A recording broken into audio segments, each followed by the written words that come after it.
Comic.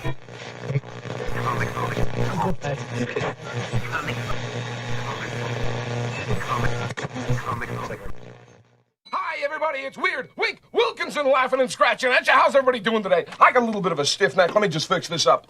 Oh, that feels a lot better. Well, I got a great show for you today with some wonderful weird stuff. I feel so very weird.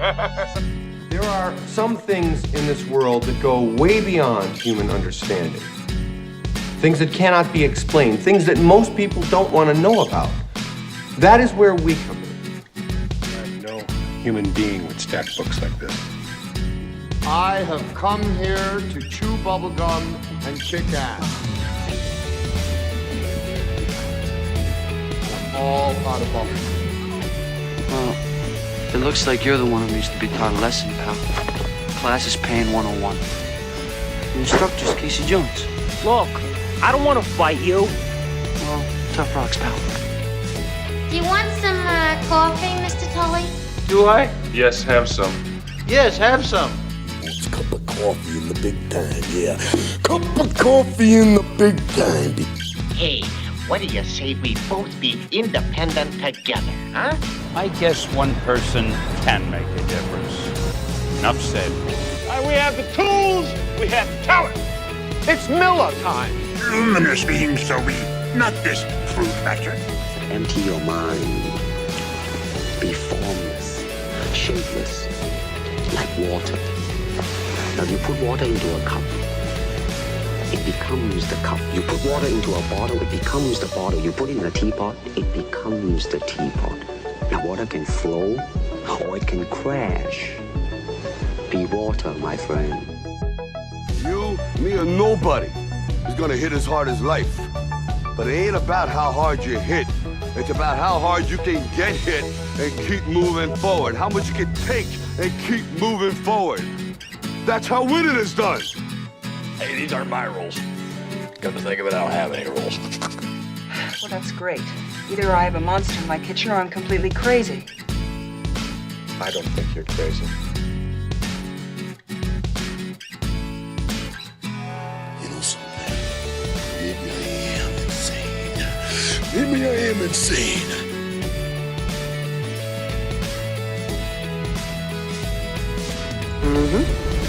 Pizza dude's got 30 seconds. Rise to the top, oh yeah. That's the nicest thing a dog can say about anybody. Human sacrifice, dogs and cats living together, mass hysteria. Enough, I get the point. You know what you need? You need a Brazilian plastic surgeon. I've got one that can see. Sometimes happens, someone has to deal with it, and who are you gonna call? It's showtime.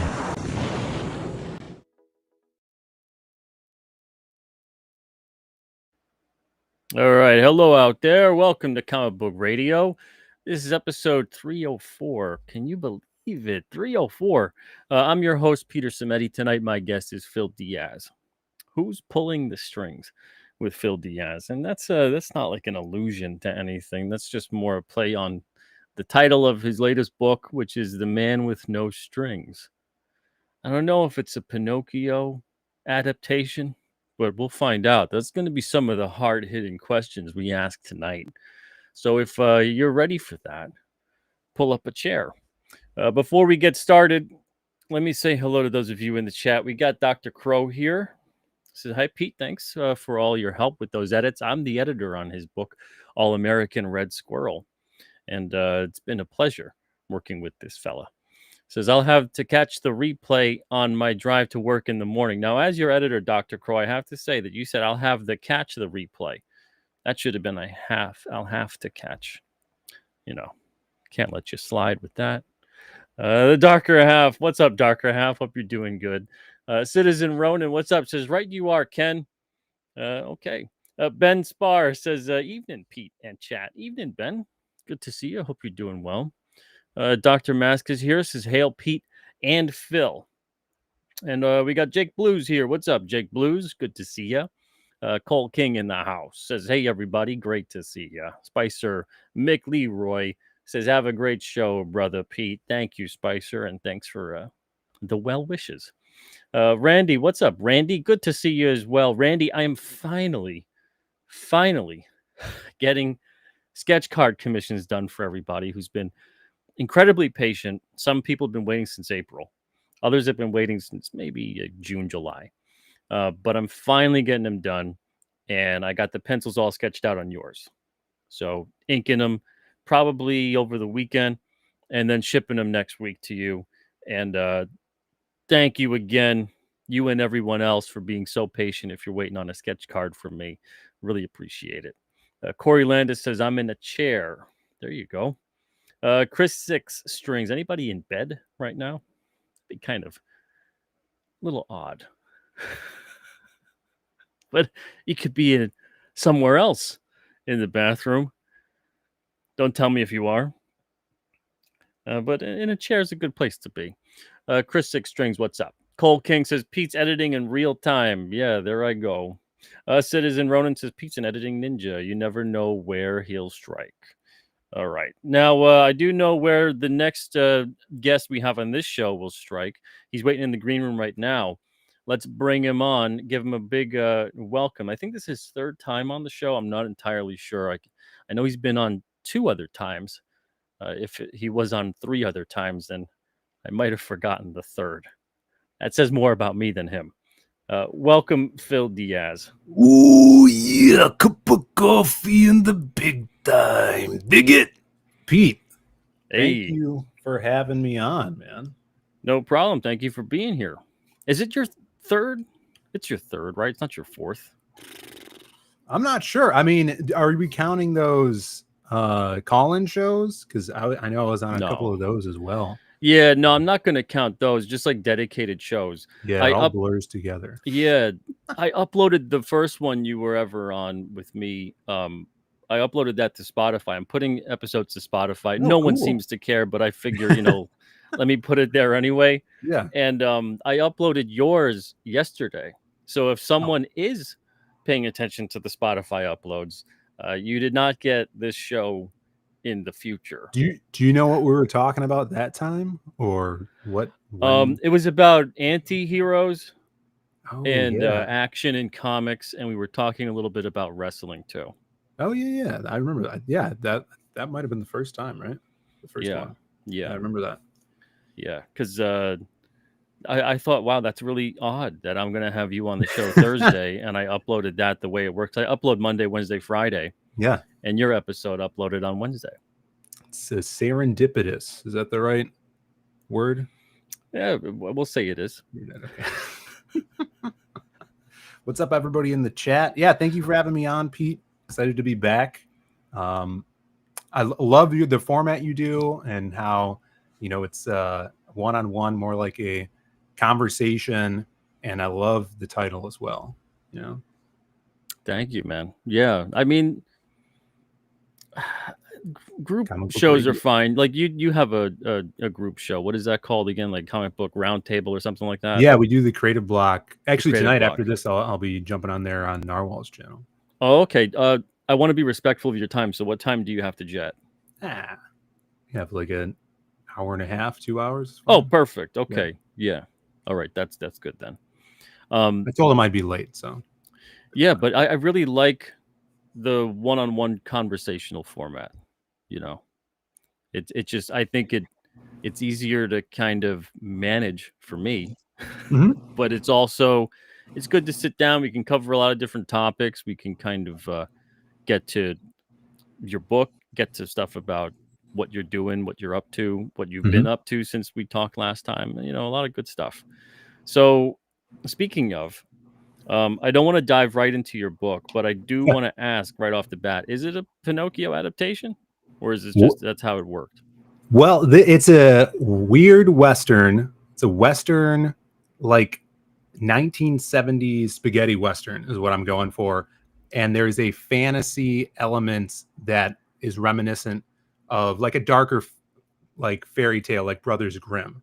So we're going to see elements from stuff you guys, it'll harken back to stuff that you grew up with.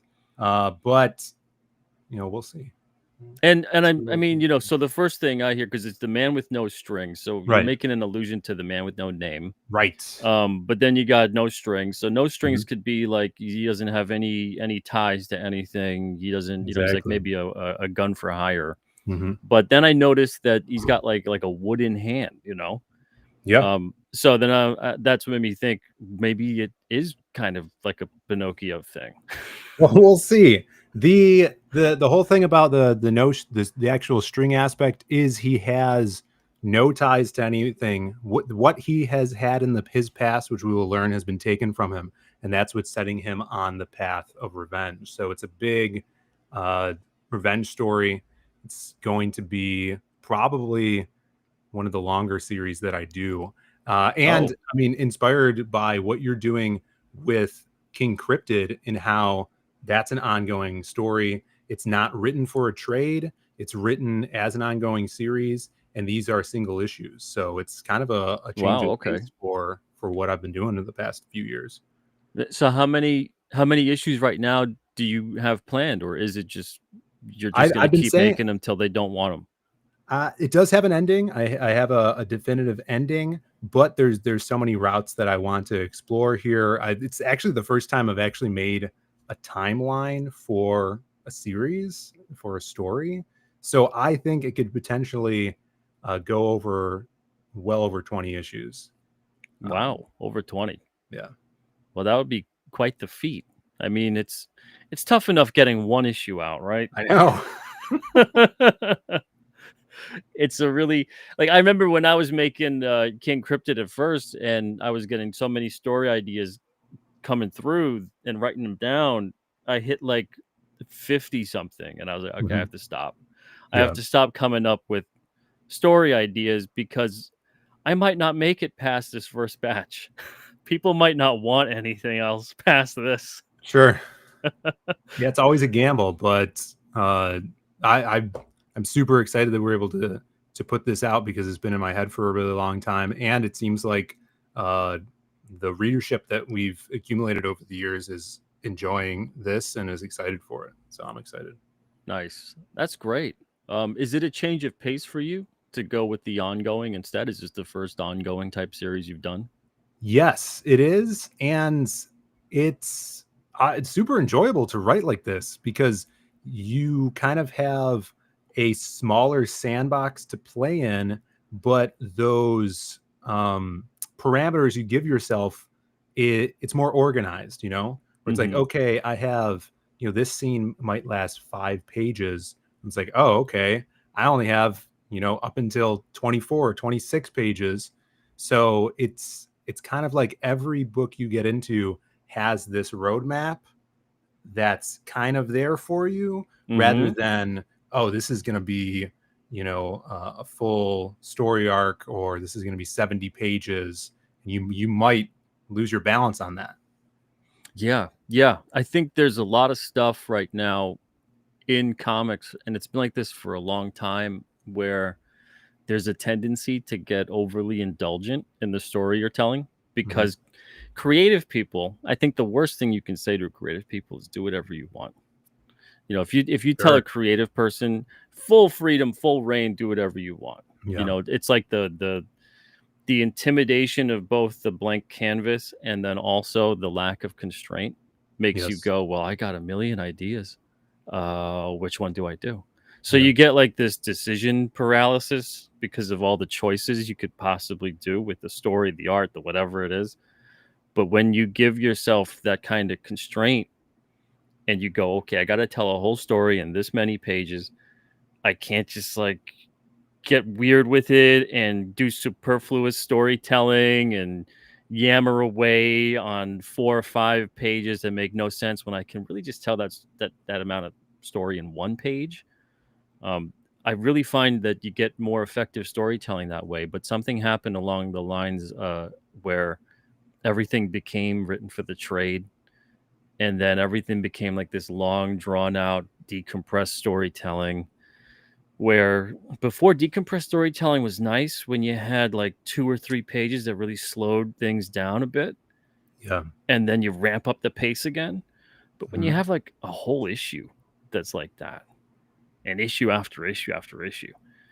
And then you jump into, constantly telling that miniseries format, you really don't end up telling anything that great. And there's so many of these stories where they seem like they're building to something. They get to the last act and everything just feels like wrap it up. And sometimes it makes no sense. And then the payoff isn't really there. So with your story, I'm very curious as to how you're either wrestling with it or how you're enjoying it. I'm very much so enjoying it. I came from the thought as I was, coming up and getting into writing comics, is I had lots of advice given down to me. I took a short story writing class in college, and the idea, the big narrative they pushed in that class was writing short stories is the art of it is so important to writing a longer story. And that really stuck with me. And so the first comic scripts or stories that I started to write were like 4-page short stories, because you want to be able to tell a concise, clear tale within those pages. And then from there, which I put a lot of those in my Myths of the Lost Pages book, which is like a supplemental book we did for our first Lost Pages campaign. And they're 4-page short stories. It introduces the character. It has action in it. It gives the audience a sense of who we're dealing with, who the protagonist is. And from there, I really think writers should try doing short stories, because then you could extrapolate out those beats to longer stories, 14 pages, 20 pages. And even with my longer form tales, such as like the Lost Pages or Magic Cop, they are paced out to have chapters, so it kind of, I can split them up, especially like Magic Cop was very chapter based. And right now I'm going back and splitting up the Lost Pages so we could actually print them in single issue floppies that way, maybe get them in the stores. But it's actually more fun because you could tell a small arc within that one issue, and if it's ongoing, you leave it on a cliffhanger. And I would really love to talk to some of these creators, maybe like Chuck Dixon, who's written for the mainstream so much and is now writing for crowdfunding or a longer form stories. Like, I would love to pick their brain of the mindset change, because there is you gotta change how you're writing stuff, and the pacing is totally different, right? So but I've been enjoying it a lot. There's something to the shorter story. You really, it's not just even about maximizing space and then hopefully also the reader's time that they spend with it, but you get that shorter amount to work with. So what happens is that every single thing, I think, if you're doing it right, it matters a lot more. And with short stories, I always say with anthology short stories, like for anyone who ever submits it came out on a Wednesday, which is the ongoing anthology at Alterna, I always stress, be more plot driven than character driven. We don't have time to really get to know backstory on characters. We don't have time to, you know what I mean? But you want to focus on driving the plot forward. And a lot of the time, these short stories become like these character analysis pieces, and those almost never work because you don't spend enough time with the characters to get to know them. So you get more of that with a longer story, whether it's a fuller single issue or whatever it may be. You can develop characters a lot better, but that short story really forces you to hone in on the plot and come up with the twists and turns that you need to make it interesting. I've kind of like taken tips, and this might sound weird, but from old 90s cartoons, because if you look at like a superhero cartoon like the X-Men or in the 2000s the Justice League Bruce Timm stuff, a single episode could be a short story, or sometimes there's a two-parter, right? Yeah. So in the series I'm doing with The Man with No Strings, there's a kind of mini arc that is going to be in this, series that has 3 parts to it.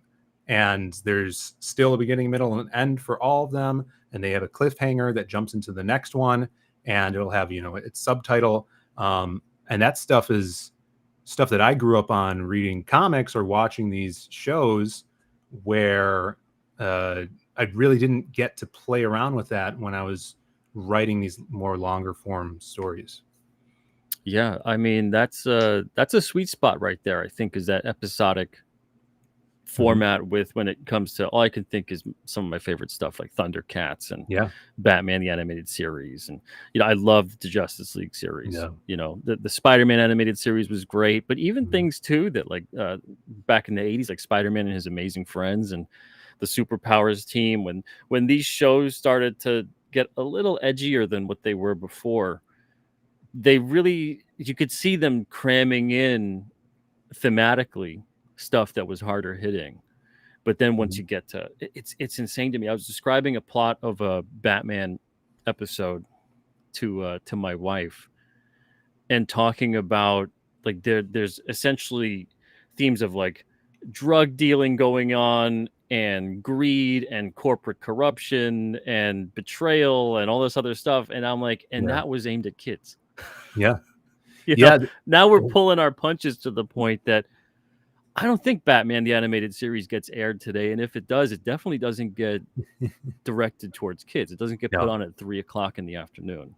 No, yeah, it's on HBO Max now or whatever. But like that whole, DC animated universe that they created, Bruce Timm, Paul Dini, all those great writers, that had a continuity to it and it was so accessible where you could watch one episode or watch a 2-parter. Yeah. And then because everything was connected, you could have like, there's a Justice League episode where they introduce Solomon Grundy, right? And then 2 years later in Justice League Unlimited, they're working with Solomon Grundy, and he's this super sympathetic character, and he has this connection to Hawk Girl, and they have to deal with Solomon Grundy's death. And it's like such mature storytelling in the superhero genre that collapsed 3 years of animation into a single moment. And that stuff is awesome stuff. I'm hoping to be able to do in an ongoing series like the one I'm doing now. Why do you think that we've largely, as far as the mainstream goes, we've gotten away from that kind of storytelling?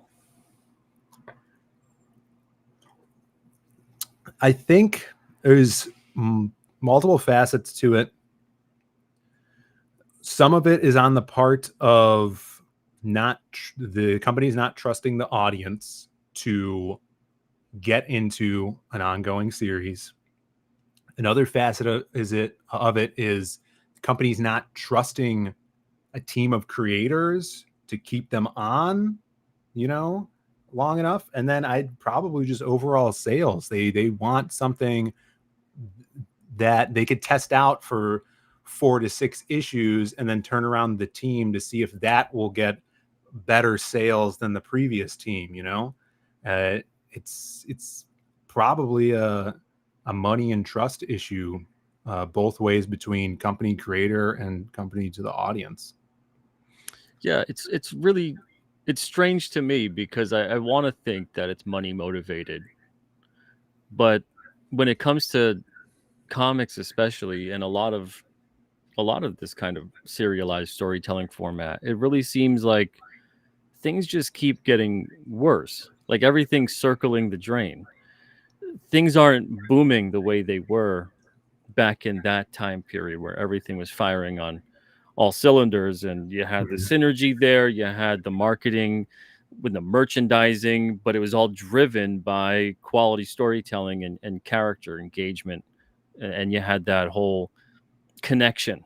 Because if you don't have a connection to the characters, if I say Batman and you're just like, I don't know what the hell that is, chances of you wanting to buy something Batman related are very low. But if I say Batman and you go, oh, Batman, yeah, I know Batman. I have this, I love this story. I Sure. love this about the character. Then all of a sudden, it's a lot easier to sell you something. That's why I hate when the cynicism of like, they made a cartoon to sell the merch. Yeah, no shit. Sure. I mean, there's so many great cartoons that get ragged on to death because they're like, well, they made this and it was just to drive, merchandise sales and toy sales, and that was about it. And meanwhile, I always wonder, like, did you even bother watching one episode? Because Right. if that cartoon didn't land emotionally, if it wasn't good, it wouldn't have sold anything. Yeah. There's a weird cynicism that took over with stuff like He-Man and Transformers and Thundercats and you name whatever the hell it is. That really completely ignored the quality of storytelling. Yeah. And now instead we still have stuff that obviously is, aimed at kids and still trying to sell merch, but that level of hard-hitting emotional storytelling just really isn't there. Yeah, I think that I literally was just watching a video yesterday. It was by Strange Brain Parts, who does awesome comic book content. And because I was telling my girlfriend about Animal Man, the Grant Morrison run on Animal Man. And here's a character that is a D-list character that they take a chance on Grant Morrison and give him a 4-issue miniseries that after the first one comes out, they extend into an ongoing series. And after that 4th issue, issue 5, it goes off the rails and gets crazy Grant Morrison-y. It's super abstract, super like psychedelic. And I was just watching this thing and I'm thinking, how did he pitch this idea to them? And they're like, yeah, okay, we'll have Animal Man go into the desert, and an avatar stand-in for Wile E. Coyote keeps getting killed over and over again and resurrected because he was plucked out of his cartoony universe and put into the DC universe. And it's like, what? That makes no sense. And you're gonna do 26 issues of this, and DC is gonna greenlight it? That's crazy. So, I mean, in my head, it's like, comics must have been doing impeccably well back then for them to just be like, yeah, here, do this series, and then it's good. People are going to buy it. They're going to be reading it. Nowadays, you could tell just by how many chances they're not taking on creative teams that it's doing much worse than it was before the image boom, even. Yeah. It's I don't know. Like I said, I'd like to think that money was a motivator, but I just, that's not what's shown. I just want to show here. Yang Yan Jiao says, not gonna lie, Pete, watching Optimus Prime die in Transformers the movie, spoiler alert, everybody, in the theater was rough. Dude, almost 40 years later, watching it at home, it's still rough. Still rough, yeah. But again, it's that level. There's such a gravitas to the performance as he's dying, and that the matrix of leadership, and he's turning gray. Like he's literally not just dying literally, but metaphorically dying. And as a kid, you're just like, what the hell's going on right now? I think it's the dumbest thing they ever did. They should have found a way to bring him back somehow. But like that whole aspect of it, that was hard hitting, and that was, again, is mostly aimed at kids. That was the focus, was trying to entertain kids. And yeah, it was for adults too, that they could still access that kind of storytelling, because you didn't want to drive that parent nuts by just having poop and fart jokes the whole time. You wanted to tell something that was a little bit more maybe subversive. It would get over the kid's head, and then that allowed for multiple viewings too, and you can enjoy that. That's why I think we have a whole generation of adults that really still enjoy a lot of that stuff and kind of get worked up when it gets trampled on, because it isn't just like an affront to your childhood or whatever it is. Like, nothing's going to change the fondness you really have for those characters unless something extreme happens. But you get this sense of where is this going? Because this is not how these stories were told, and you'd have to be completely ignorant to the quality of storytelling and characterization and communication, which is all storytelling really is, to go into it and say, yeah, the stuff today is largely better than the stuff from the past. Yeah. Yeah. Yeah. I mean, there's so many facets. You can't really know the one thing that made the downturn happen, or, a lot of it is seemingly, we're all told that these new editors that are coming in have little to no comic book experience. They're college graduates in writing and the arts, and maybe they know someone to get in these spots, but the editors at comic companies have so much control. They're the ones that kind of seek out talent, try to put teams together and titles, and they have a lot of for people that don't get a lot of face time. They have a lot of responsibility. Yeah. I mean, do you follow professional sports on any level? No, just wrestling, and very loosely now. This will still probably make some sense to you because you have to be living under a rock if it doesn't. All right.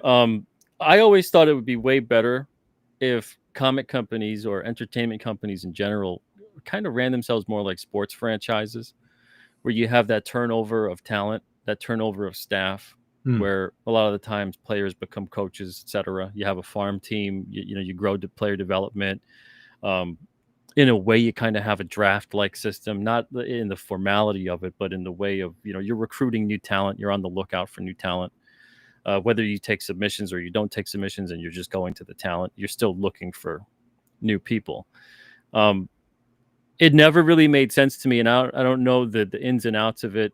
I don't know the logistics and what was offered, what was said, whatever it was behind closed doors, but it doesn't make sense to me to have the editor or whoever overseeing a franchise, essentially. Like, let's say, I won't name any names actually, but let's say, one of the bigger properties you could think of at one of the bigger companies, and someone who obviously spent a lot of time with the characters, knows the ins and outs, and now they are the editor overseeing the direction of that property. And so on and so forth, and generationally, that's how things will go. And that's a lot of the time what happens with sports franchises, is that maybe you don't get it coming from within. Sometimes you do, but you still get someone who's there that knows and understands the game. Definitely. I feel that's how it was in the 80s. You had Danny O'Neill, legendary writer, Batman writer, becomes the editor over at the Bat Office, right? And that's where we got Nightfall from, and a bunch of amazing Batman stories. And now, I mean, I don't know these editors and what have they done in the past. I've heard that a lot of them, it's who and stuff like that. Right now, I also hear that it's a uptick right now at DC. The Absolute Batman stuff is doing pretty well. I hear there's some more C-list character titles that are enjoyable, but we'll see how that goes. But that's what I find so interesting, is because this industry largely is the big two. Whether or not people want to acknowledge that, they're not the entirety of the medium, but they are largely the industry.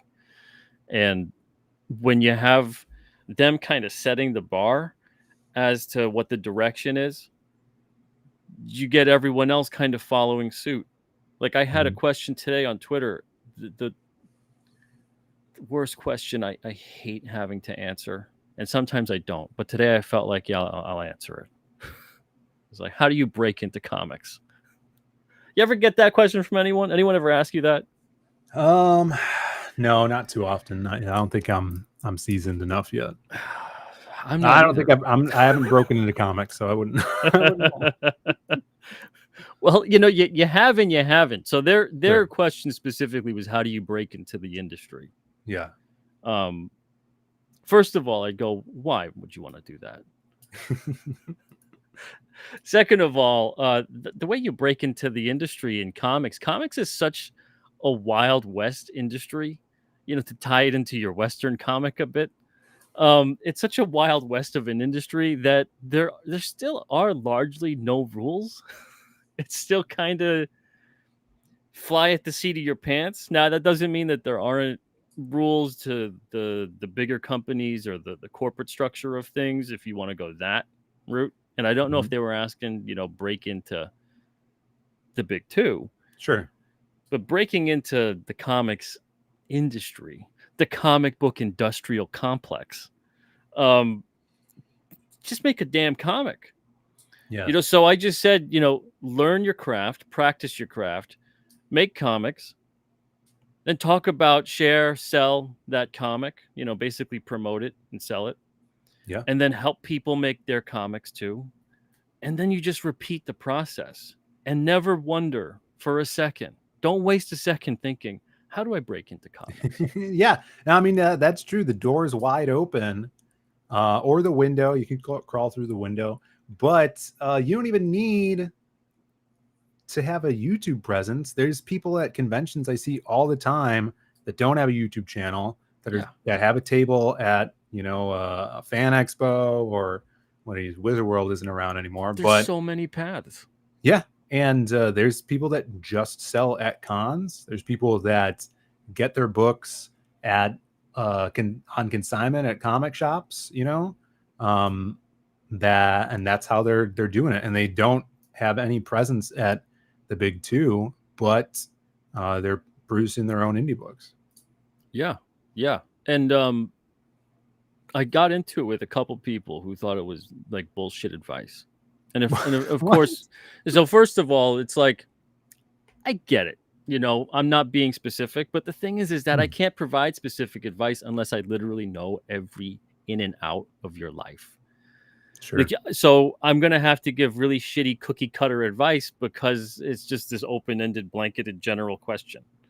Yeah, like I've had people go like, how do you run a publishing company? It's like, man, I don't know. Every day I'm trying to figure that out for 20 years. I didn't get like the manual, the guidebook. I didn't have an apprenticeship or something. I didn't come from the big two either. I didn't come from any comic company. I just kind of did my best and kept trying to get better than what I did before, which I think is what most of us try to do. But then here I am 20 years later, and I'll let the people judge me when I've bowed out. But it's one of those things where I got into it with one dude, and I say got into it like it's like, Twitter get into it, which is nerd. He didn't try to shake your hand, did he? Where he's basically saying how you should promote while you learn and practice, which I think is horrible advice. I see what you're saying. Okay. And you can feel free to disagree or agree with me. I won't pass judgment on you, Phil. But I think it's horrible advice because while you're in the phase of learning and practicing, you want to put your time and energy towards that. The worst thing you can do, unless you are someone who is born with thick skin, which most are not, yeah, is to put your really shitty work onto social media and say that you're promoting it. Now, most people are probably going to get ignored because most people, contrary to popular belief, most people on social media, they don't really give a crap what you're posting. But some people may come along and maybe either have something nice to say or whatever, especially if you just frame it as you're promoting. You don't frame it as like you're looking for help, critique, feedback. If you actually frame it as a promotion, you're sharing your work. Yeah, here's the cool thing I'm doing. And it looks like garbage. Like most of us, when we make our first things. Yeah. And you're still in the learning phase. And that's why I think it's horrible to do that, because you're going to get discouraged. And everything nowadays feels like you got to put it, someone wants you to put it on public display. So all the learning you do, everything you do that you should be doing privately as you're kind of working the kinks out and discovering who you are as a creative individual, put that on display publicly. Why? Because people want to be entertained. But I don't think you should do that. I think you should take the time, be private about it, learn, research, study, put that time and effort in. It might take 2, 3, 4, 5 years before you ever feel like I should start publicly promoting what I do. And the guy goes, well, you promote your project and whatever. I'm like, you shouldn't even be thinking of making a project when you're still learning and practicing. Why do you think that is? Why do you think that there's some people that feel like every single thing needs to be on display? There's instant gratification. There's no merit to like actually doing the work, putting the time, putting in the effort. Some people don't want to hear it's going to take you probably a lot of time. And let's be honest, if I tell you put in 5 years and you're going to make it, right? I think you'll say, okay, yeah, I think I could do 5 years, if I make it.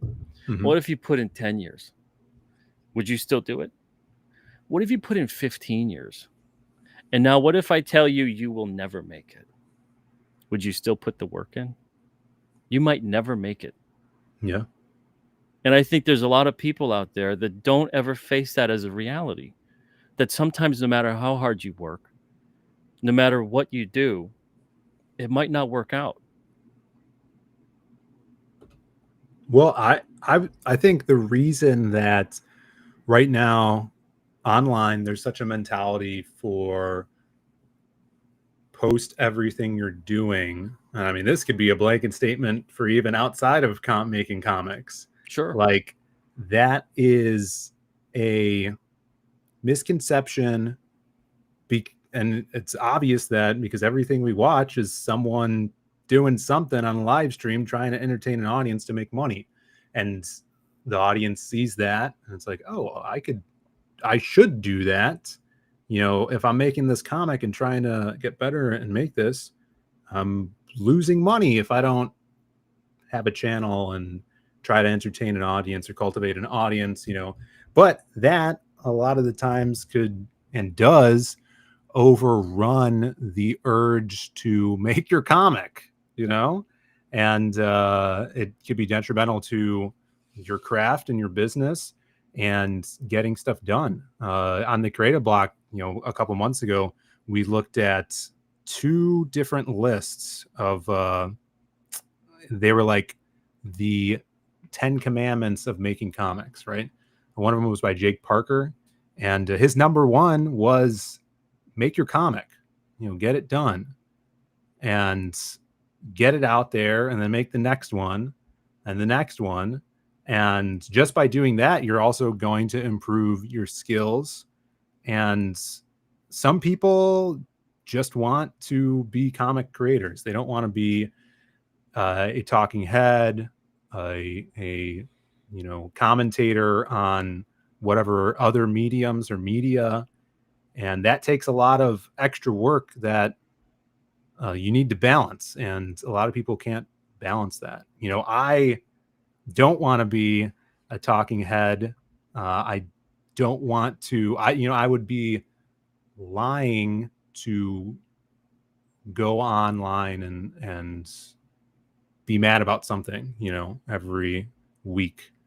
And I don't think that would not be good for my soul as well. My needs are making these books and getting them out there. Of course, this is a way of marketing it, and I enjoy that, and it cultivates a small readership. And but you don't have to do that.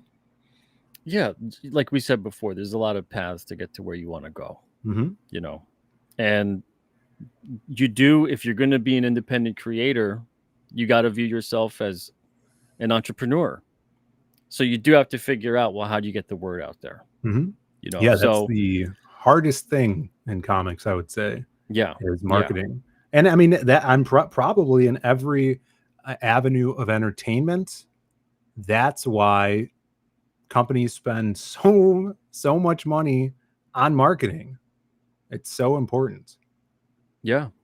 I mean, well, that's the thing too, right? Okay, so I'm not throwing shade at anybody who is a commentator or whatever it is, because some people out there, they find their audience, their niche, whatever it might be, and they lean into that. And hopefully that audience is there for the ride and views it as a complete and total package. And Yeah. that kind of thing is also part of the entertainment they derive from this individual, and some people are better at it than others. Now, what I am kind of throwing shade at, though, is the person that maybe looks at somebody that's successful, completely ignores what they did to get to that point, Mhm. and then just throws shade at them, and then just says, well, why not me? How come them, not me? Yeah. I don't think they deserve it. I look at my Mhm. stuff and I think I'm more talented than them. I think I'm more charming than them. I think Mhm. I'm funnier than them. I hate that crap.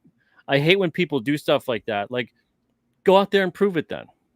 Prove Right. it. Because most of the time the person doesn't prove it. Most of the time the Mhm. person just kind of wallows in their crap and just throws it at whoever passes by.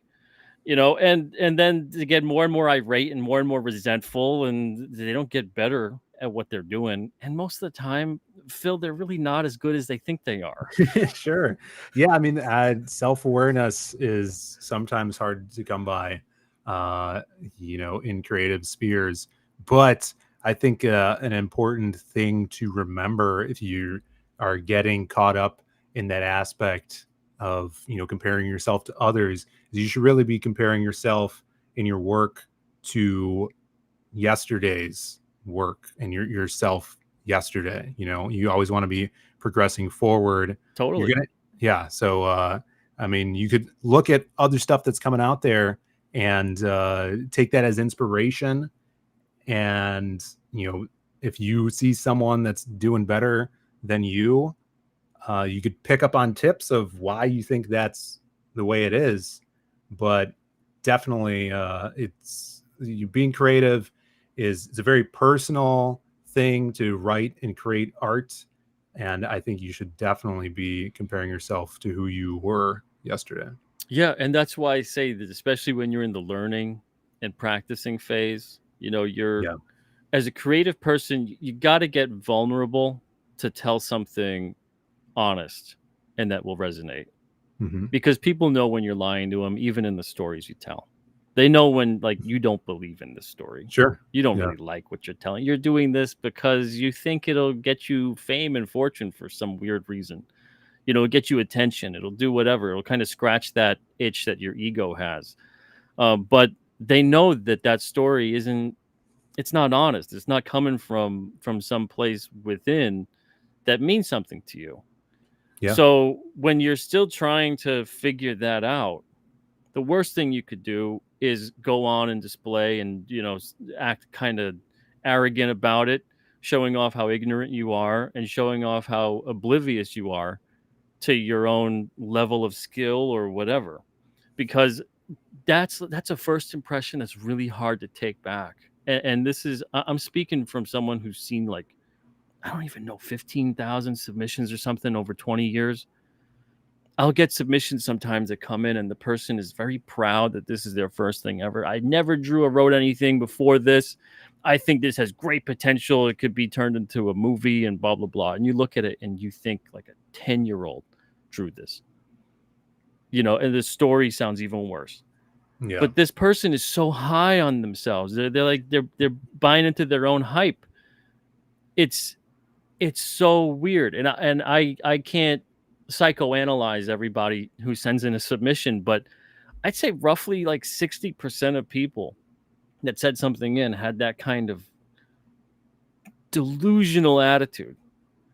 It was very, even when I get submissions now with the short stories, I'm still getting sold as if this should be a franchise. Tell me about your story. Just tell me about the story. What's the Yeah. story about? And that's the craziest thing. Now, do you see yourself as a storyteller who sells more of the steak, more of the sizzle, or are you pretty balanced with both? My side of the creation is more of the steak, and I feel like I try to hire artists that give me that sizzle because I love characters, I love stories and storytelling, and I know that there's a big chunk of my audience that loves that 90s art, right? Which is a lot of sizzle. So I'm trying, for the last few years, trying to pair quality story with that in your face art that the age group of my audience is looking for. I jokingly, say that I'm trying to hide a good story behind this amazing art, try to trick you into reading something something of quality when you're getting kicked in the teeth by the awesome artists we hire, like Dan Dahl or Oliver Isabedra. So I try to keep the balance, and that's where the collaboration comes in. I love the fact that I'm able to collaborate with some kick-ass artists. Yeah, the collaborative process is really great when it comes to comics. At least I enjoy it when you get that going, But that's what's so strange, I think, about the industry, is that it's such you need a good team most of the time. There's a lot of people who do everything, but you need a good team to kind of make something great when you have that team in place. And you got to understand their strengths and their weaknesses and have that knowledge and communication. Because if you don't, like, let's say you get someone who's really talented, really great at just drawing, I don't know, sci-fi. Sure. But they really can't do Westerns, can't do horror, can't do anything like that. They're really good with technical kind of stuff.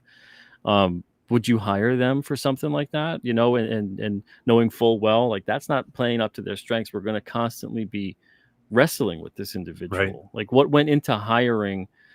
What was the thought process that went into hiring who you hired for this book? Yeah, I saw Oliver's work, and I really wanted to get this idea out of my head onto paper. And he was the first one that did concept art. I actually had him and my buddy Alan, the Howl Comics, do concept art. And this is a great example because Alan is much more cartoony. He has a cartoony style to him. And in fact, what do you mean by cartoony, for those that maybe don't entirely know? He has he does like a Bruce Timm style. If you guys ever read The Masquerade from the Lost Pages, it has that Bruce Timm style to it. And that is kind of his standard, the art style he draws in. It tends to be that way, very less realistic. And he did concepts for The Man with No Strings. They were cool. I mean, he's an awesome designer. He does beautiful logos and has a brilliant mind when it comes to design. But I knew that this story was going to be gritty, like a 1970s spaghetti Western. I didn't want that, very bright-eyed, jolly white hat Western that maybe the kind of the old Ford Westerns were back in the day. I wanted that late 60s Italian mud and blood grit to it. And where it's dirty and sweaty. Oh yeah, for sure. The hottest day every day. There's a shot in the next issue, which is officially issue 1, of this old like Mexican lady, and she's got so many wrinkles in her face. It's like you were watching, like, this is a lady from Spain that they hired to put in a spaghetti Western. And that's when I saw his detail and his rendering. I'm like, I need to work with this guy, So he was perfect for the gig, even though he's much more of a superhero guy. He loves the 90s image stuff as well. But I could see that his detail, he could do those crazy landscapes and the tall rocks in the desert. And we've been loving working together. Like, he's contributed so much to the project. It's so fun. So why Western? Do you have an affinity towards Westerns? Have you always enjoyed Westerns? Yeah, it's been it's weird because my favorite film is Tombstone. Okay. But that's not my favorite Western. My favorite Western is Once Upon a Time in the West. And it's been a long, love of mine of just the genre, being a little boy growing up. You play cowboys and Indians, you're guns in the front yard and play with your friends. My dad showed me Western films when I was really young. And I was this, I don't know, I kind of had a very sporadic mindset when I was young of what I would be into at a time. You know, like one month, for some reason, I'd be obsessed with Mr. T because I saw the A-Team once and now I want to dress like Mr. T. Or, hey, my parents got me this new Spider-Man, hardcover book, the encyclopedia stuff. So I'd become obsessed. It was like directly obsessed with these things. So I had that time where I was going to the movie store with my dad, renting Westerns and just like falling in love with them. And then as I got older, going back and rewatching those films and being introduced to even more of the genre, having a even larger respect for what they were able to do and the stories they were able to tell. Because when you're like 10 and you watch The Good, the Bad, and the Ugly, it's much different than when you watch it when you're 26, or 30.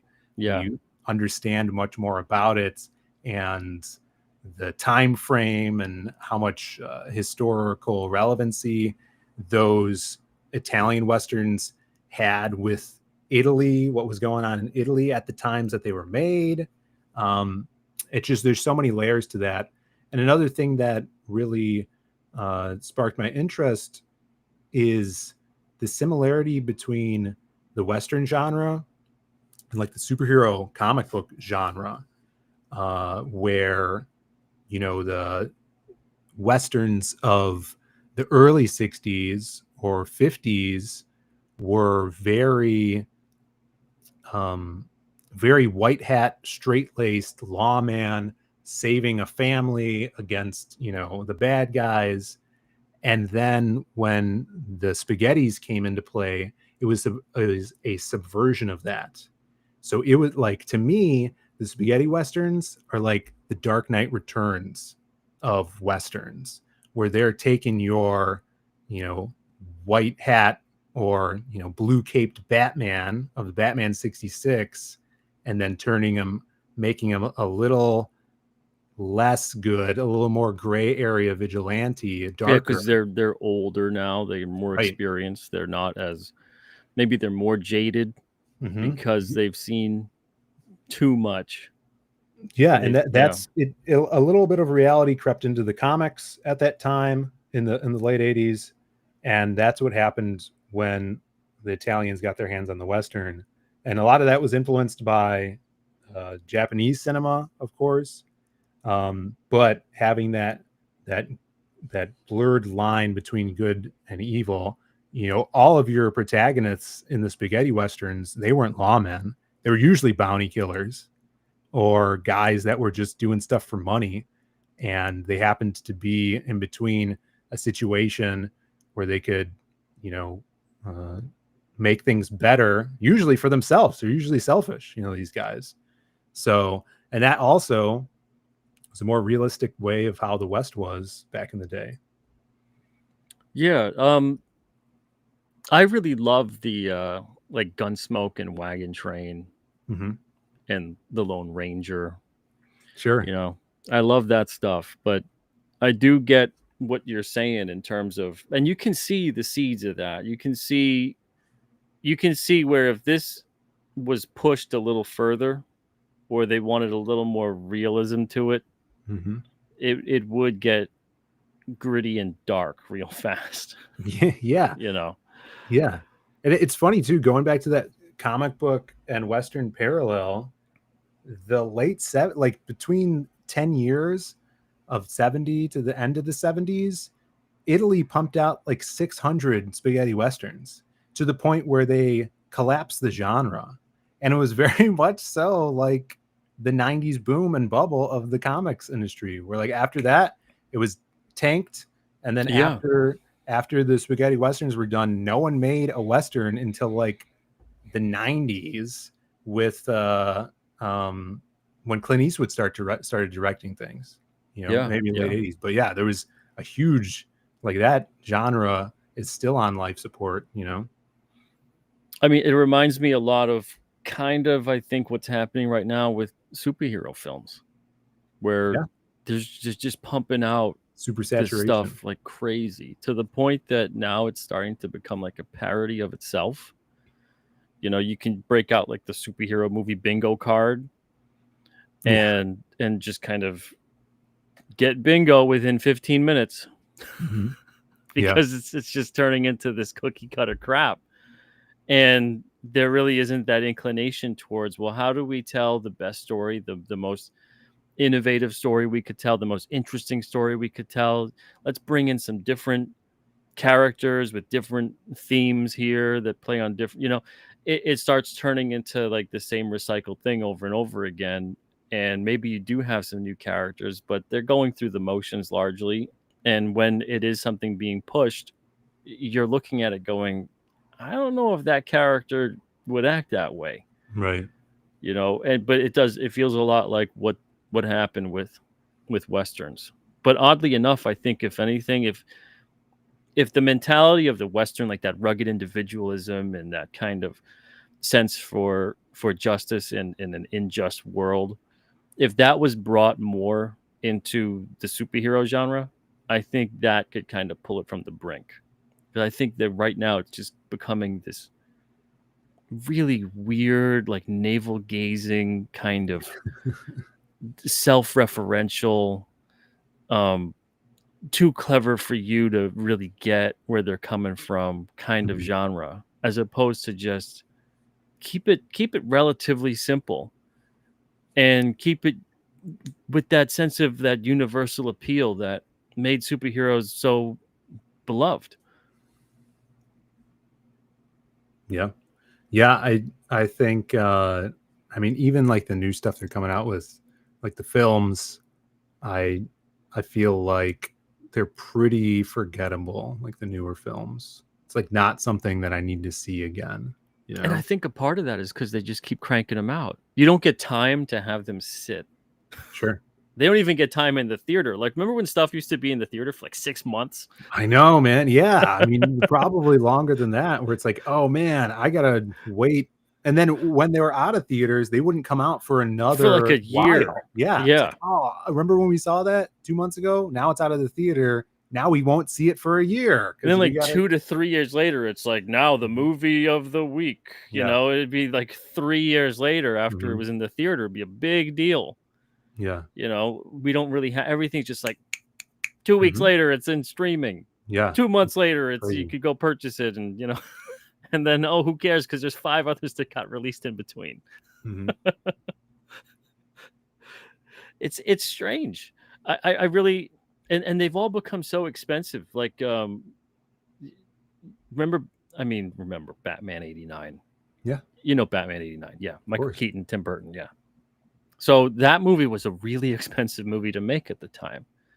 If you look at the budget, even with inflation today, it's really not that expensive compared to stuff that gets made now. Sure. Even looking at something like Star Wars, like the original, New Hope, that budget, it's like nothing compared to and you could put all the inflation you want to adjust it with. It's nothing that's close to any of the last 6 Star Warses that got made. Yeah.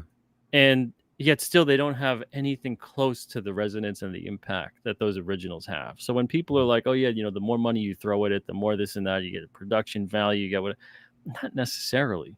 And I don't know if it's production value that makes something resonate. I think it goes deeper than that. And at the risk of sounding completely jaded, I'm afraid we've kind of lost what the hell the secret sauce is that makes something resonate. And even if we know what it is, I think maybe it's on the indie level. Maybe. And maybe there's some people out there, in the mainstream level that still get it. Sure. But for whatever reason, the power dynamic has shifted so far that the studio structure won't really allow that to happen. And then on top of that, and I'll let you comment on this in a second, but there's this weird thing of technology and everything leveling the playing field that I don't understand why everyone kowtows to the studio system at this point. And yet we see that all the time. That they're like, oh well, the studios and this. Well, you're someone saying it like you're friggin' rich, Yeah. like you're established, you're out there, you're a name. Why don't you make your own damn studio? Yeah. Why are you still blaming the studio process and the corporate structure? Why don't you do something about that? Yeah, that brings up a point in my head, paralleling that with the comic industry. Like I've buddies who work in, for DC, big companies like that, and their sentiment always is to keep doing what we're doing. Like you own your stuff, you're putting books out, people are buying them, you're getting better and better. There's, it's seeming to them, it seems like the grass is greener in the indie sphere, which is probably goes back to what you were saying about, these guys are working for the machine that, was editing away their joy, that, on the job. So people out there that are in the indies that are like, oh man, I wish I was working for a Marvel or DC or whatever. I'm sure there's guys that are working there that wish they had the freedom that we do to create the stuff we do, which is so ironic because nowadays you can literally have that. It's not that hard to attain anymore, but for some reason it seems more landlocked into the studio system than ever before. It's crazy to me. But I mean, that's where I get kind of conspiratorial with it. And really? I think there's a larger scheme at play. Yeah. Because everything does trend towards, I think there's only really like 7 major media companies. Oh yeah, for sure. And there used to be like 100 something 30 years ago. Mm-hmm. So everything is consolidated into this monopolistic system, which is odd. And it's kind of churned out this whole thing. And I don't know if there really is a true way out of it other than waiting it out and hoping that the next generation of storytellers doesn't make that same mistake, that they don't sell out, that they don't go, oh, well, they said that they gave me this big deal and they give bigger distribution. And so, yeah, now they own what I was doing. Because that's how we got to where we got. And then, we also got there too. This isn't conspiratorial. This is just how things are. There's blackmail involved. There's people that have, they go, hey, you get a nice studio you got there. It's a shame if something happened to it. There's things like that happen all over the place with this kind of stuff. And I don't even mean like organized crime type stuff. It's just like, this is corporations. This is how a lot of this stuff works. It's how they get so big. That's how they become corrupt. Like they end up making all these kinds of deals. And, you scratch my back, I scratch yours when I tell you to. And if you don't, something happens. So I really feel like we're kind of, it's going to get worse before it gets better. And I know maybe that's not what a lot of people want to hear.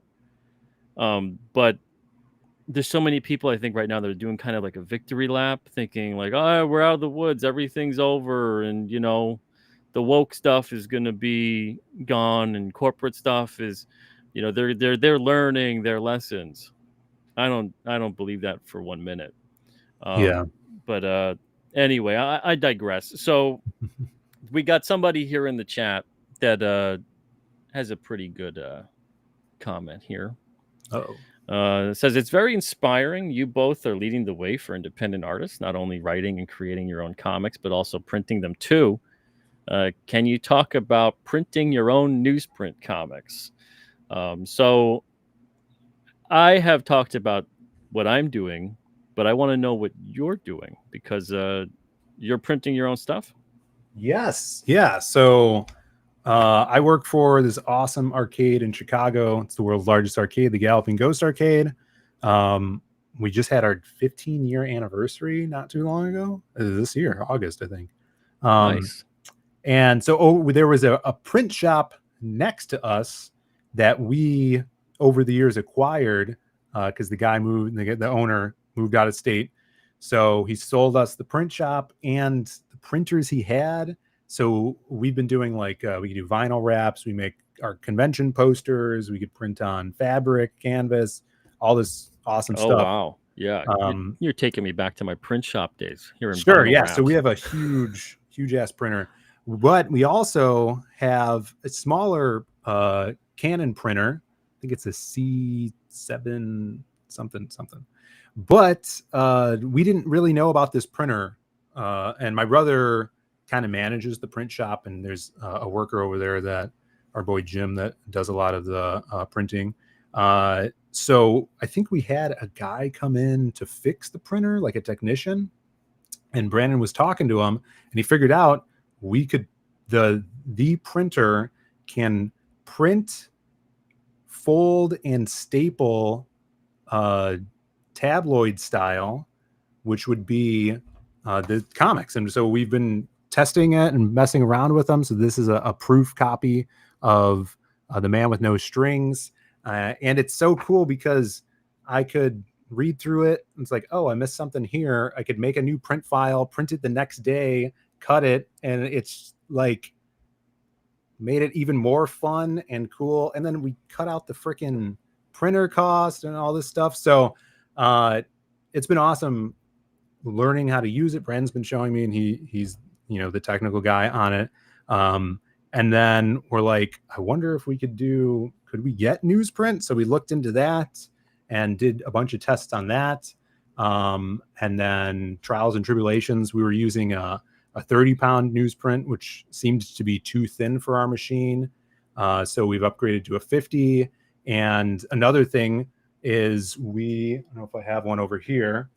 We were able to basically make sketch covers. My brother's like, hey, I have some Bristol paper. You think this printer will be able to run it as a cover? And I'm like, well, try it. And we did, and it worked out. So we're making sketch covers now. And it's freaking awesome. Like, it's super fun and very worthwhile, I'd say. That's great. Could you show it off, like the interiors and stuff too? Yeah. Or is that? Yeah. So let me show you. So I don't want to show too much, but I've been showing. It is a gray tone newsprint, but the white balance makes it look white on camera. Let me see if I can full screen. And I'm pretty sure this is the 50-pound, so it actually feels much more like newsprint rather than the 30-pound we had. I think the 30-pound was too thin where you didn't even get the texture. But yeah, the freaking blacks look awesome.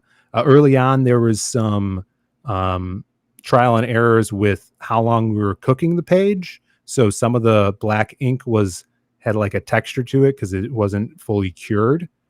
So we dialed that in, and yeah, so this is a 50-pound newsprint, and then the cover is a 70-pound regular interior stock, which we're using for our standard versions of the book. I'll actually show you. I have a copy. We ran some old Magic Cop issues with the 30-pound, and we were getting this like error here where the paper was getting kinked in the printer.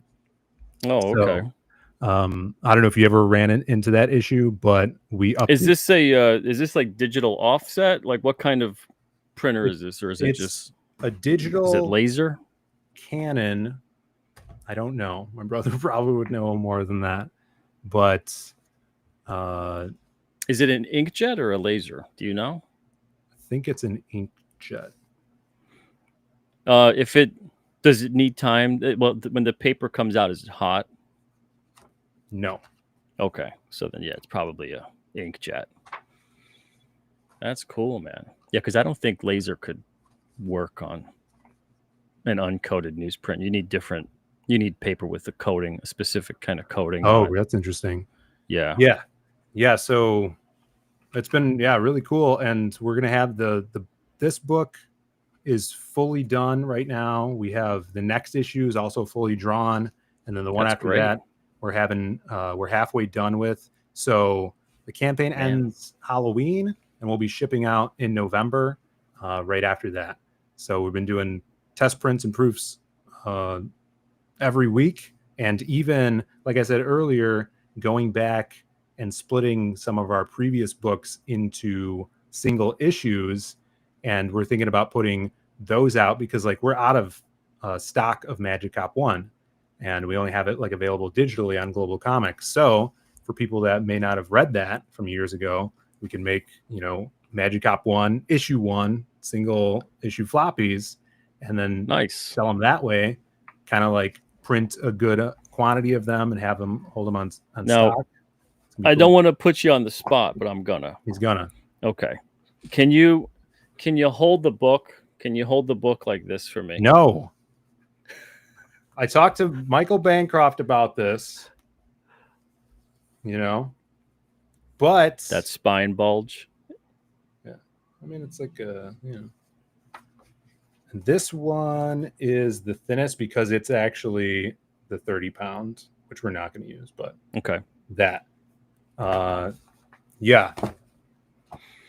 Now that's going to happen when you have a system like that, because my system is way more old school, where I have the printer printing them out, then I manually fold them each sheet individually. Bancroft was telling me about that, and he brought that up to me. Yeah, because when I first mentioned this it here to is him. a 40-page book. This is a thick boy. This is a reprint of the actual Roger number 5, and this here is on the newsprint. Right. He told me you're printing each page, then folding them. So the paper gets printed. The paper is like this is a clean sheet. This is a 12 by 18 sheet. Sure. And then you know how it prints out. You get like first and last, and then on the other side, when the paper dries, you do second and second to last, and that's how it goes. So I'll fold the papers. Each one is individually folded, and then they're assembled together, and then they're stapled with the cover on it, and then they're trimmed. Because if you trim them before you staple them, it ends up aligning wonky. You need the staple to keep all the pages tight. Oh yeah, for sure, definitely. So I got like a paper trimmer, like the whole thing. Yeah. And it's a quick process once everything is done and ready to go. I could do like 50 books in a day, not even more than that sometime. So the way that you get that not bulging is to have that, because otherwise you're going to get that big bowing out thing. And again, this is a big boy. This is a 40-page book. Yeah. So that's like 10 sheets of paper folded. But a lot of the time on like the machines that you have, what happens is all the pages go through and then everything gets folded together and stapled together. So then you get like the equivalent of taking 8-10 pages, whatever, and then folding them all at the same time. Now there is a way, and I'll share it with you. There is a way for you to minimize that bulge as much as you can without taking the staples out. Yeah. Let me see. I think I have it over there. 1 second. I'm gonna just step out for a second here. He's leaving us. So embarrassed, guys.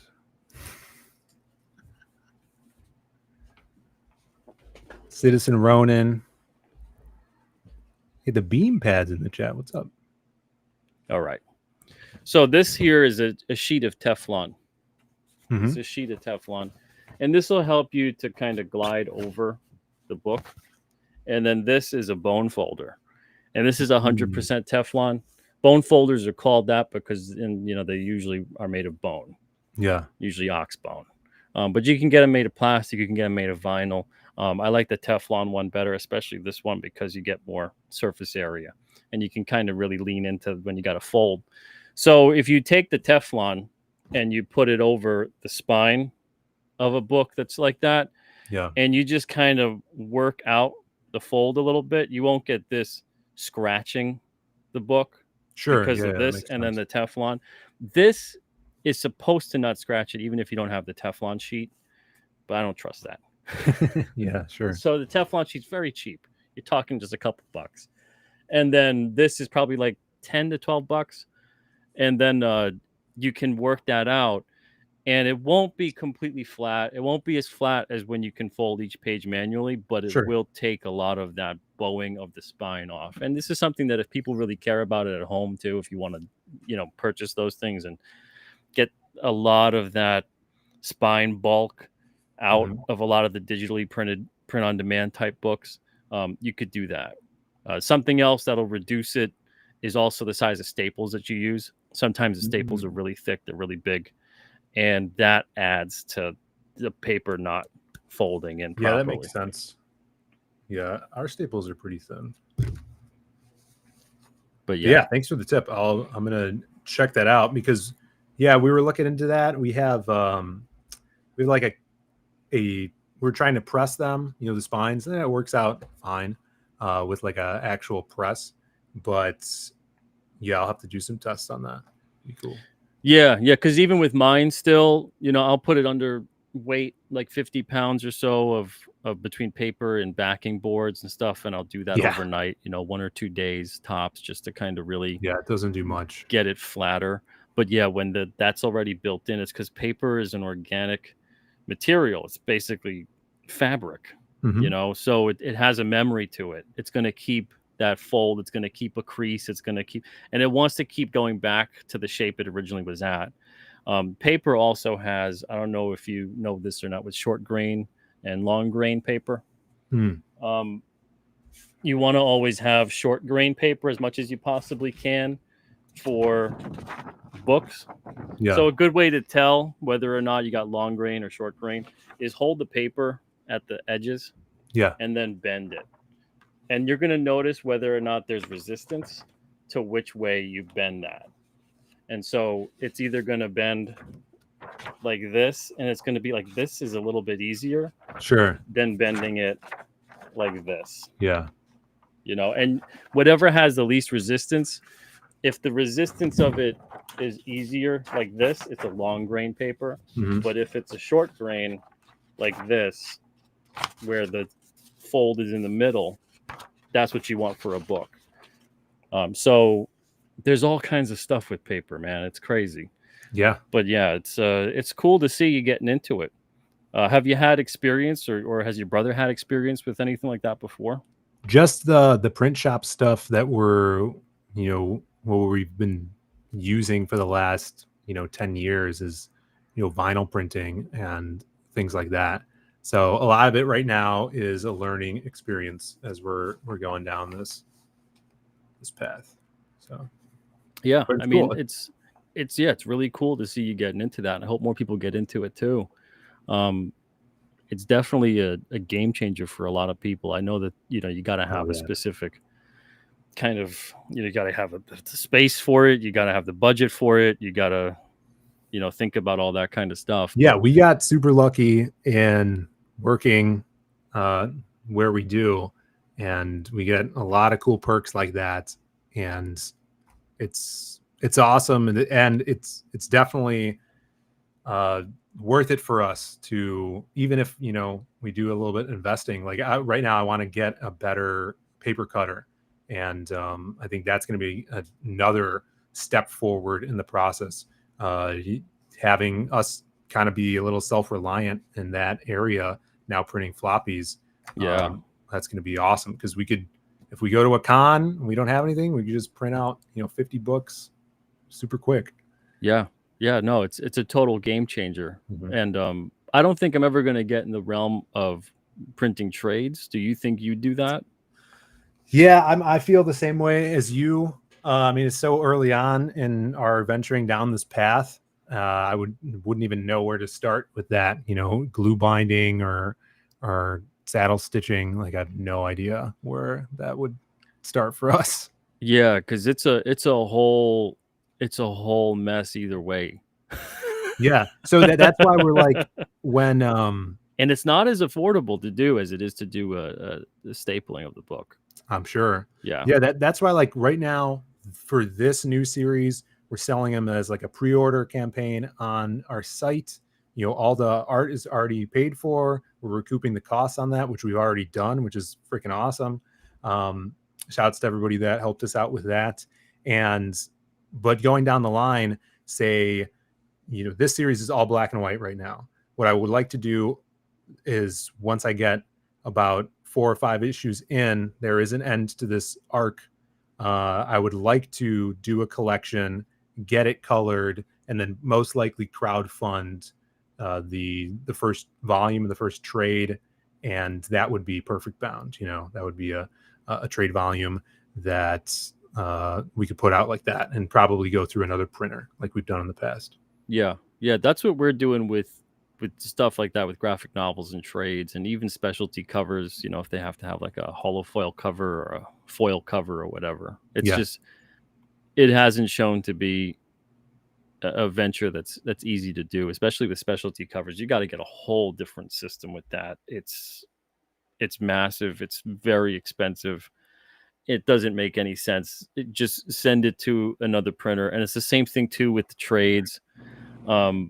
To get that kind of system going, you look at, and I don't know why it's so much more expensive to do the staples as opposed, because before it was so cheap to do a saddle stitch stapled spine book, and the graphic novel trade was like, that's kind of pricey, Sure.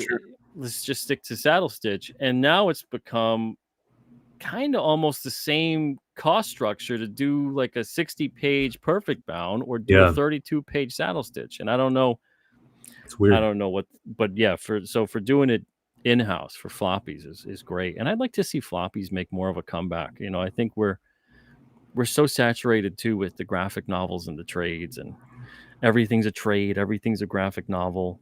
Whether it's indie or mainstream or whatever. I don't know. Maybe that's just me. I really love single issue format. I really love the storytelling that we were talking about before, how it pushes you to tell a story within that issue. You don't get that big amount of space to play with. And I'm loving it because the last night I was reformatting like the second chapter of the Lost Pages Volume 1 into a single issue format. And I'm like, oh, I have all of these covers that I used as interior chapter covers that now I can make a main cover on a floppy. I'm like, that's super cool. It could actually be a cover. So as the standpoint as a creator, you get a lot out of it. And then I did the math, and I'm like, man, we did 3 volumes of the Lost Pages and a supplemental book, and I did the math on the pages. I'm like, that's 12 issues. That's a whole year's worth of comics, that I could split that up into. So it's exciting for us. I'm really excited about it. And I think it's kind of cool to see comics maybe take that format where, like, how when it goes into the book market, a book is like hardcover and then it goes to paperback if it does really well. With comics, if it was to go to the trade first, the graphic novel format first, but you tell the story with it in mind that it could be broken up into issues by using a chapter structure within the trade or the graphic novel. That's what I'm paying attention to now. I'm working on the 4th volume of the Lost Pages. I have some pages coming in right now by Dan Dahl. They look freaking awesome, but I've written it so it could be split up into single issues. So, I think that's to the benefit of the creator too, because even if you're writing it for a trade and you have those barriers, that structure of, okay, we're getting to past 20 pages. Let's wrap it up here so it could jump off to the next chapter. Even novels, that's why there's chapters in novels. You have that. It's pacing. You build some suspense as well. I'm really enjoying writing like that.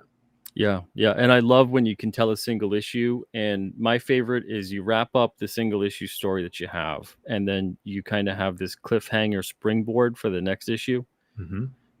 So it's like you don't rip somebody off of a complete story in an issue, but you also don't just kind of have a finality to the series. It's not just like, okay, everything is great, and then the series ends. It's more like, oh yeah, they think it's all great. They think this is solved today, but then 1 or 2 more pages shows a setup for what's to come. You should answer a question, but also leave another question. Yeah. You at got to the treat end it like there. cutting off the head of a hydra, Ooh, yeah, it's good. Yeah. Cut off that head of the hydra, answer that question, and out springs two more. Yep.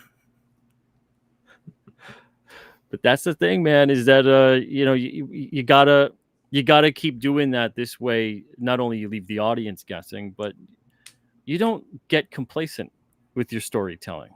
You don't kind of feel like you're in a safe space either. You're not comfortable with the story. And that's kind of where I think a lot of good stories come from, is that eventually the story starts coming out through you as opposed to you're dictating the story. Yeah, I mean that uncomfortability is another way to build that pressure in yourself and keep you on your toes. Like, we're trying to, with this format, put these out at a regular pace to keep our readers interested.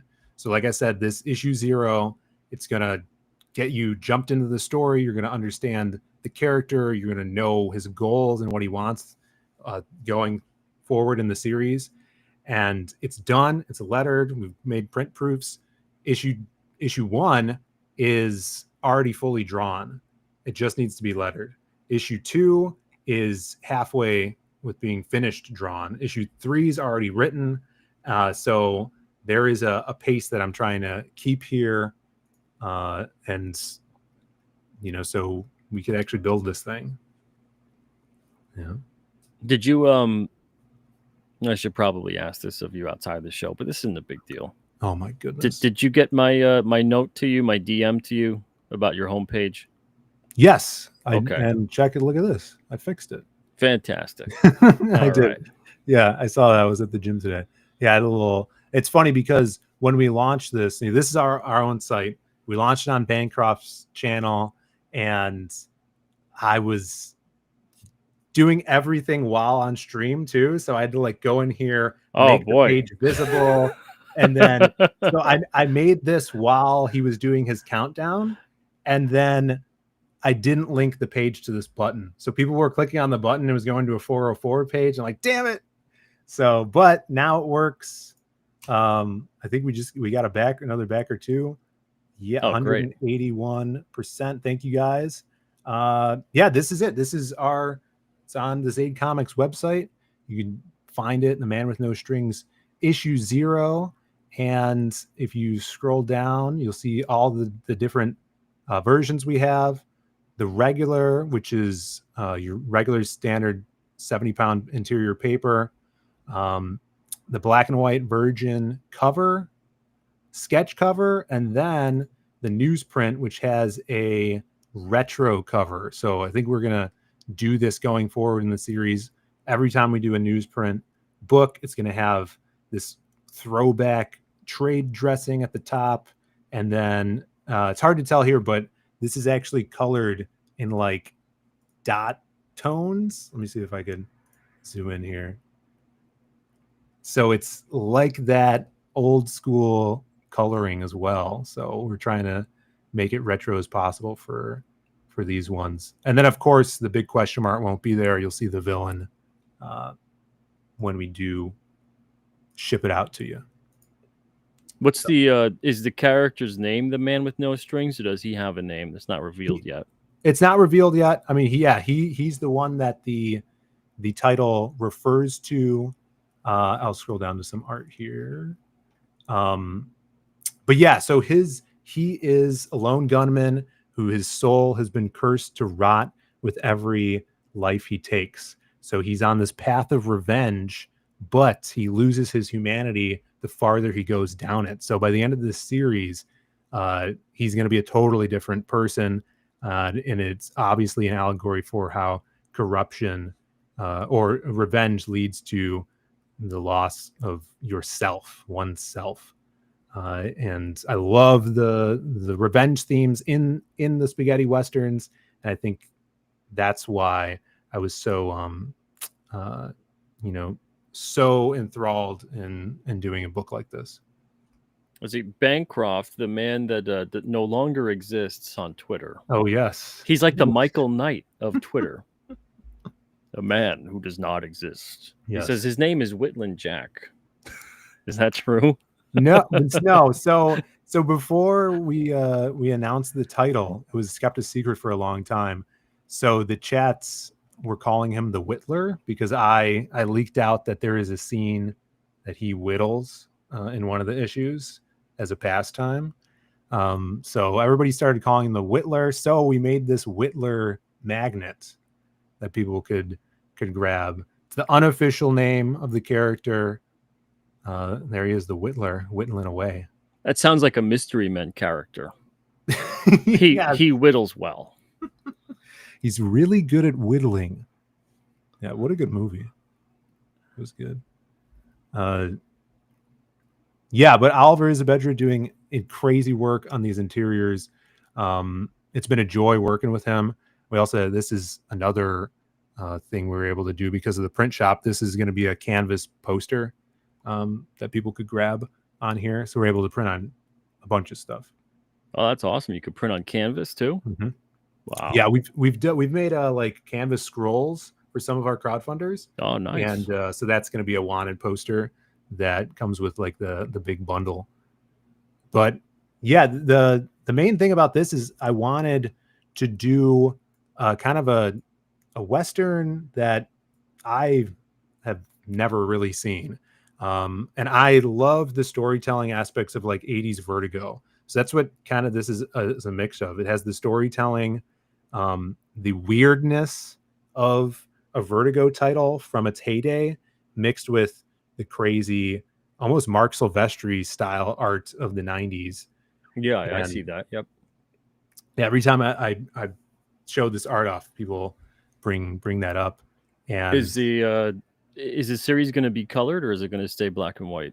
So I would like to see it colored eventually when we get it collected. So the single issues will be in black and white.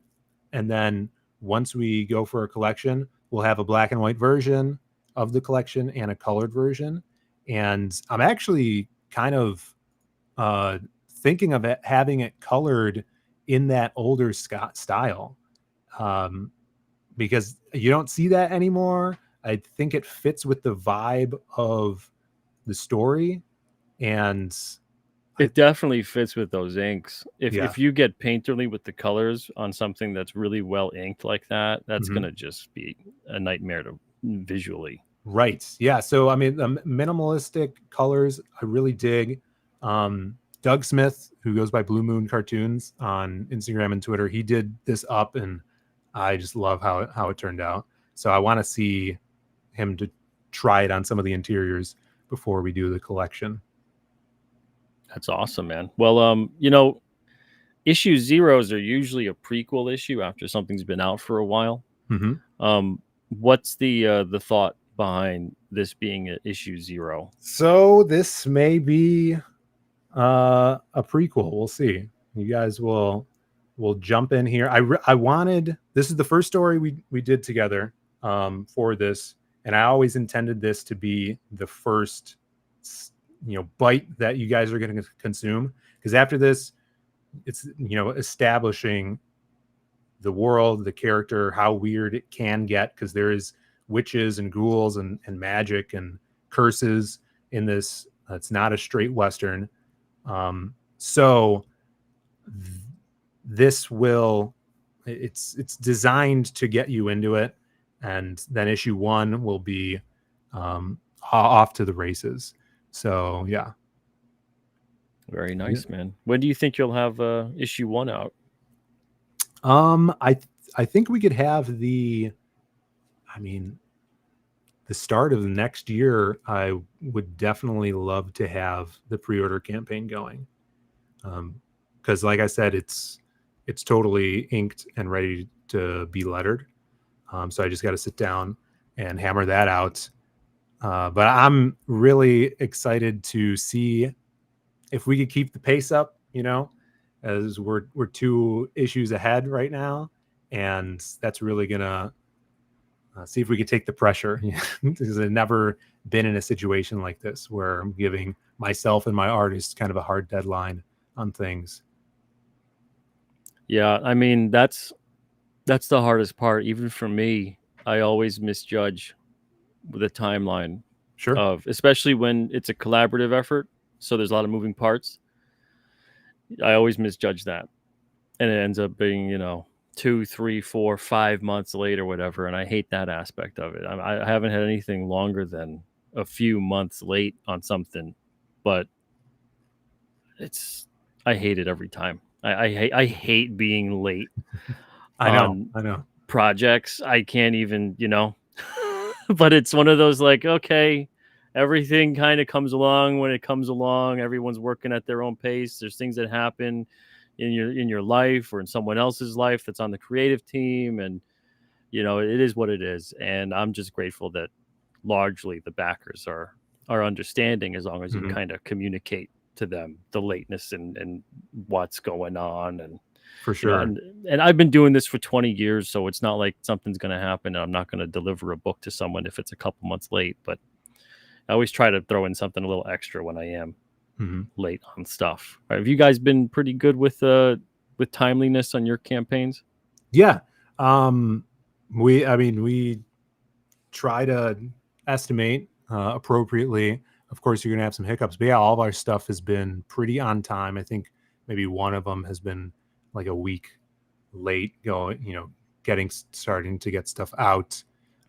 We've had ran into some printing errors for sure in the past that has delayed us a little bit. But those have been covered for the most part. And yeah, having us doing the printing I would only imagine it's going to help that, Yeah, that's for sure.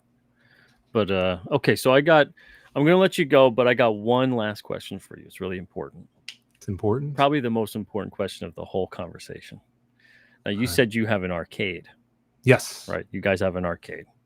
You guys got Ninja Turtles, the arcade game, in there? Yes, we have both of them. We have Turtles in Time and the regular Turtles. They're actually in one cabinet that you could switch between. It's pretty dope. Very nice. Nice. You got the X-Men arcade game in there? We have the 6-player X-Men, the huge one that I had to lug down 2 flights of stairs at a community church where we picked it up years ago. That thing's heavy as heck, but it's awesome. Yeah, we got that. We have over 1,050 arcade games. Wow, man. If you're ever in Chicago, you definitely got to come out. I don't think I ever will be, but if I am, I'll let you know. Yeah, let me know. But Pete, before I take off, could I play this trailer for people? Yeah, sure. Awesome. Let me bring that back up for you. All right. Let me know if you could hear it here. Yep.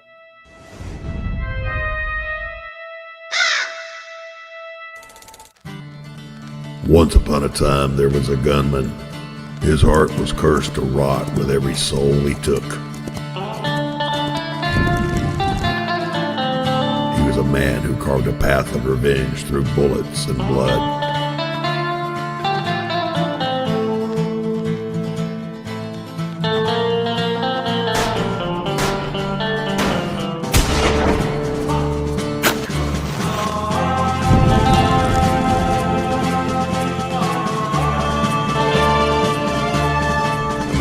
Find out how much of himself he's willing to lose in order to get back what's been taken from him. He's the man with no strings. Yeah!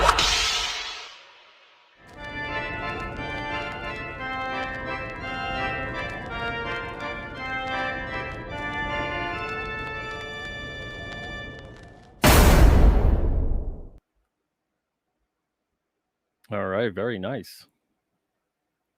Is that going to get me struck, that song? Oh, why is Phil muted? I muted myself. Oh, sorry. Okay. You won't be struck. That's an original song composed by Citizen Ronan in the chat. Oh, no shit. Whoa. That's great. Awesome. Man. Very nice. Yeah. Good job, Citizen Ronan. Yeah, he killed it on that. Wow. Super cool. Yeah, I'm like, oh boy. Because when a song sounds good, I'm like, every time someone's like, oh no, you won't get struck, it'll be fine. And then I notice I got struck. Oh, we did that work. Yeah. That's fantastic. Excellent job, Citizen Ronan. Man, I'm impressed. What about the voiceover? Is that anybody you know? Yes, another awesome writer, Doc Blaylock, who has his own YouTube channel, and he just has that perfect voice. I hit him. I'm like, I need to get this guy to read some lines, and he did. He was cool with it, and he nailed it too. It was super fun to make that trailer. Very nice, awesome. I didn't know. Sometimes people go to like Fiverr or whatever, and right? They get a voiceover person, yeah, something like that. That's great, man. And we're blessed. Fantastic. I haven't seen. That's a good trailer. Usually trailers don't make me. They usually make me not want to buy a book. Oh yeah, I gotta say, because they're kind of bad. Sure, yeah. But that was a good trailer. Thank you. And yeah, it's really well put together. You got the good voiceover. It tells you what it is. It's not like a lot of modern commercials where a commercial pops on and you're like, I don't know what the hell that was selling. Yeah, exactly. It was good. Very good job. Good job by everybody, man. Thanks. Yeah, I wanted to keep it bite-sized, Yeah. 1 minute. So fantastic. Thank you. Well, before we part ways, anything else you wanted to say? Anything you want to direct the people to? Anything you want to get off your chest? Just check out the pre-order page on zadecomics.com. The newsprint version is just $10. It's the cheapest one we have, and we'll be shipping off in November. We got a t-shirt on there. The first time we're doing a magnet, and we're going to be having new sketch covers sporadically throughout the campaign too. Like my awesome artists have done original art on the sketch covers as well. There's a couple over there for our series The People, so check those out, tell your friends, and then if you're not doing anything after this stream, come on over to Narwhal's where we'll be doing the creative block. I think we're talking about beginnings. It's very beginnings vague. Oh. Yeah, all right, we got an issue number 0, so that's a good place to start. Yeah. All right, Phil, thank you so much on this 3rd or 4th, I gotta look, we'll see, appearance on Comic Book Radio. Everybody in the chat, thank you guys as well for being here. Thank you for your questions, your comments, all that good stuff. If you enjoyed this, give it a thumbs up. If you didn't enjoy it, give it a thumbs down, as 1 or 2 of you seem to enjoy doing on every single episode. But I appreciate you watching, even if you hate it. But until next week, I'll be back next Thursday. I hope you guys go check out The Man with No Strings, and also check out alternacomics.com. We got the remastered Wave 3 right now. We got King Cryptid 10 to 13. We got the Blood Moon graphic novel. All these things are going on. We got pre-orders for new printings of Blood Realm number 8, Axel Roger number 5, The Chair number 4, Tinseltown Losing the Light number 1, Trespasser number 4, and the Swan King one-shot. All of these are new printings that we're doing in-house, and they are shipping out on September 29th. We got a bunch printed up, ready to go. You saw one of them tonight was that big boy, the actual Roger number 5, which is a 40-pager. So check them out at alternacomics.com. And, of course, again, go check out The Man with No Strings by Phil DIAZ and his creative team there. All right, everybody, take it easy. Phil, thanks again for being generous with your time and for the conversation. Of course. And best of luck with everything moving forward. You too, man. Thanks, everybody. Right. Everybody have a great night and an even better tomorrow. See ya. See ya.